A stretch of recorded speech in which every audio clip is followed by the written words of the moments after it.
বসো। আমি উঠে চলে গেছি আবার মানে আওয়াজ মধ্যে লাগছে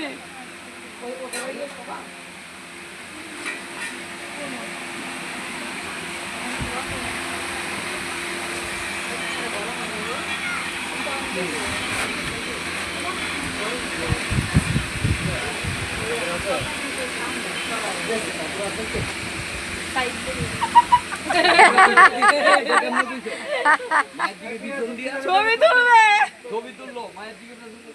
সাইড করে সাইড করে সেটা মেল আর ওইদিকে ঠাকুরের দিকে তাকা আরে তাহলে এইদিকে তাকা ওইদিকে তাকা ভাইও বুঝছে আমার ভাইও বুঝে গেছে দেখুন কত সুন্দর মায়ের মূর্তি দেখতে পাচ্ছেন আপনারা ভালো লাগলে বলবেন কমেন্ট করে জানাবেন কেমন হয়েছে চোখ ঠান্ডা হয়ে যাচ্ছে এদিকে